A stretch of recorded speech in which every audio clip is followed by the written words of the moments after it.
Hi hello ವೀಕ್ಷಕರೇ.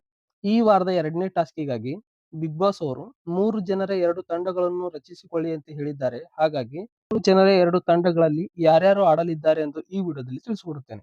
ನೀವಿನ್ನು ಮೊದಲ ಬಾರಿಗೆ ನಮ್ಮ ಚಾನಲ್ ಅನ್ನು ನೋಡುತ್ತಿದ್ದರೆ ನಮ್ಮ ಚಾನಲ್ ಅನ್ನು ಸಬ್ಸ್ಕ್ರೈಬ್ ಮಾಡಿ ಮತ್ತು ವಿಡಿಯೋ ಇಷ್ಟವಾದರೆ ಒಂದು ಲೈಕ್ ಕೊಡಿ.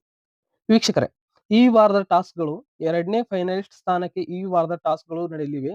ಈ ಟಾಸ್ಕ್ಗಳಲ್ಲಿ ಗೆಲ್ಲುವ ಒಬ್ಬ ಸದಸ್ಯನು 2ನೇ ಫೈನಲಿಸ್ಟ್ ಸ್ಥಾನಕ್ಕೆ ಹೋಗುತ್ತಾನೆ. ಒಟ್ಟು 6 ಫೈನಲಿಸ್ಟ್ಗಳು ಇರುತ್ತಾರೆ. ಅದರಲ್ಲಿ 2ನೇ ಫೈನಲಿಸ್ಟ್ ಸ್ಥಾನಕ್ಕೆ ಈ ವಾರದ ಟಾಸ್ಕ್ಗಳು ನಡೆಯಲಿವೆ. ಇದು ನಿಮಗೆ ಆಲ್ರೆಡಿ ಗೊತ್ತಿದೆ. ಹಾಗಾಗಿ ಧನುಷ್ ಅವರು 6 ಜನ ಫೈನಲಿಸ್ಟ್ಗಳಲ್ಲಿ ಮೊದಲನೇ ಫೈನಲಿಸ್ಟ್ ಆಗಿದ್ದಾರೆ. ಹಾಗಾಗಿ 2ನೇ ಫೈನಲಿಸ್ಟ್‌ಗಾಗಿ ಈ ವಾರದ ಟಾಸ್ಕ್ಗಳು ನಡೆಯಲಿದೆ. ವೀಕ್ಷಕರೇ, ನಿಮಗೆ ಆಲ್ರೆಡಿ ಗೊತ್ತಿದೆ, ಮೊದಲನೇ ಟಾಸ್ಕ್ ಗಿಲ್ಲಿ ವರ್ಸಸ್ ಧ್ರುವಂತ್ ಅವರದ್ದು ಬಿದ್ದಿತ್ತು.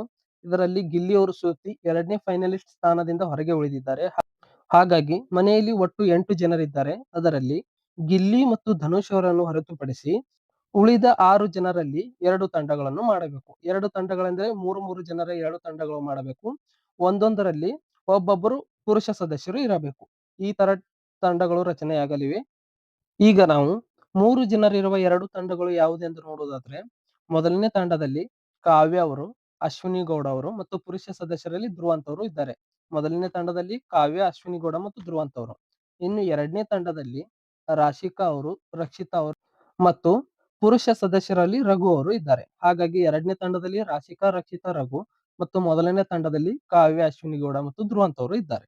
ವೀಕ್ಷಕರೇ, ನಾನು ಮುಂದಿನ ವಿಡಿಯೋದಲ್ಲಿ 2ನೇ ಟಾಸ್ಕ್ ಯಾವ ರೀತಿ ಇತ್ತು ಮತ್ತು ಯಾರು ಗೆದ್ದಿದ್ದಾರೆ ಎಂದು ತಿಳಿಸಿಕೊಡುತ್ತೇನೆ. ಹಾಗಾಗಿ ನಮ್ಮ ಚಾನಲ್ ಅನ್ನು ಸಬ್ಸ್ಕ್ರೈಬ್ ಮಾಡಿ ಮತ್ತು ವಿಡಿಯೋ ಇಷ್ಟವಾದರೆ ಒಂದು ಲೈಕ್ ಕೊಡಿ ಮತ್ತು ನಿಮ್ಮ ಪ್ರಕಾರ ಈ ಸೀಸನ್ನ ಟಾಪ್ 5 ಕಂಟೆಸ್ಟೆಂಟ್ ಯಾರೆಂದು ಕಮೆಂಟ್ ಮಾಡಿ. ಧನ್ಯವಾದಗಳು.